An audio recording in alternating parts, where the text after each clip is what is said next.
Hello guys, আপনারা সবাই কেমন আছেন? আশা করি সবাই ভালো আছেন। আমাদের আজকে বিষয় হচ্ছে যে আপনার ইউটিউব চ্যানেলে 50+ সাবস্ক্রাইব থাকলে আপনার কি কি সুবিধা ভোগ করতে পারেন। 50টা সাবস্ক্রাইব থাকলে আপনি কি কি সুবিধা ভোগ করতে পারেন। যদি আপনারা সম্পূর্ণ ভিডিওটা দেখুন এবং যদি আপনার সম্পূর্ণ ভিডিওটা সম্পূর্ণ না দেখুন তাহলে মেন পয়েন্টটা আপনি মিস করে ফেলবেন। প্লিজ ভাই, আপনাদের একটা রিকোয়েস্ট করতেছি, ভিডিওটা সম্পূর্ণ দেখুন। তাহলে আমাদের আজকের বিষয় হচ্ছে যে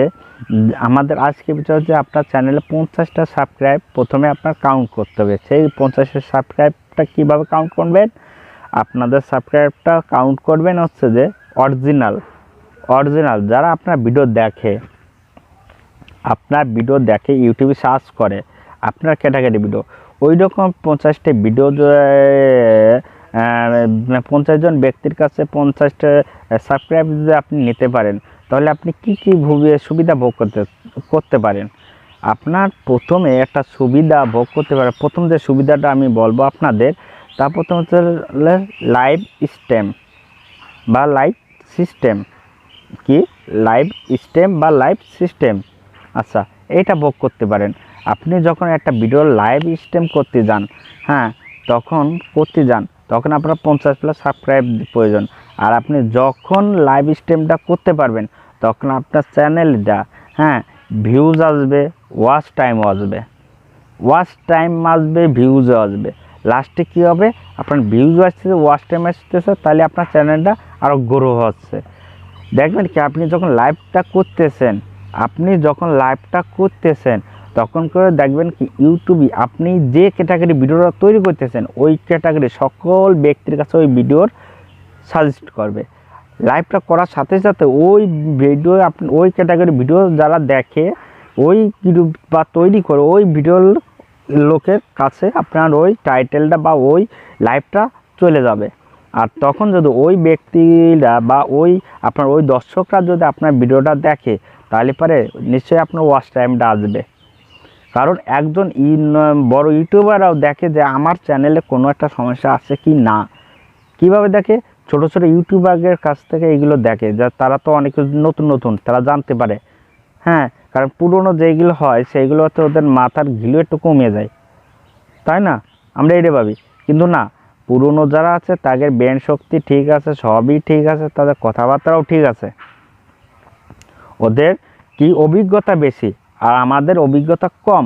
কিন্তু অভিজ্ঞতা কম হলে পরেও আমরা যে অনুযায়ী ধারণা দিতে পারবো তারা ওই অনুযায়ী ধারণা দিতে পারবে না। নয় আপনার চাইতে 2-1 ধারণা কম দেবে, আর নইলে আপনার চাইতে ধারণা একটু বেশি হবে, তাই না? আপনার চাইতে একটু ধারণা যখন দেওয়া যাচ্ছে তাদের একটু কম হয়।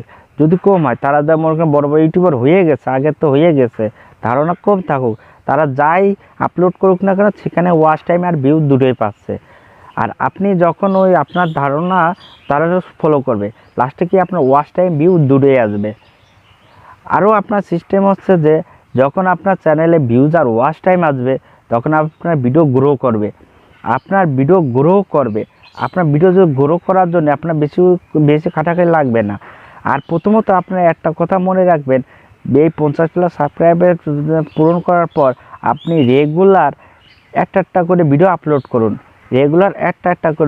কখন ভিডিও আপলোড করবেন, কোন সময় ভিডিও আপলোড করবেন সেটা আপনি জানেন।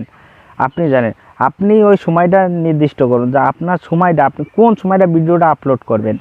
আপনি যদি মনে করেন যে সন্ধ্যায় আপলোড করতেছি, আপনি সন্ধ্যায় আপলোড করুন। আপনি মনে করেন সকালে আপলোড করতে করেন, আপনি সকালে আপলোড করেন। কিন্তু আপনারা একটা মনে রাখেন, আপনার দর্শকরা কখনো ইউটিউবে থাকে সেইটা আপনাদের খেয়াল করতে হবে। আপনার দর্শকরা যখন ইউটিউবে থাকে তখন আপনি ভিডিওটা আপলোড করুন। দেখবেন না, আপনার 50+ সাবস্ক্রাইব থাকলে আপনার চ্যানেলটা সর্বোচ্চ আপনার 2 মাসের ভিতর আপনি মনিটাইজেশন পাবেন। যদি আপনার 50+ সাবস্ক্রাইব করার পরে লাইভ স্ট্রিম করতে পারেন।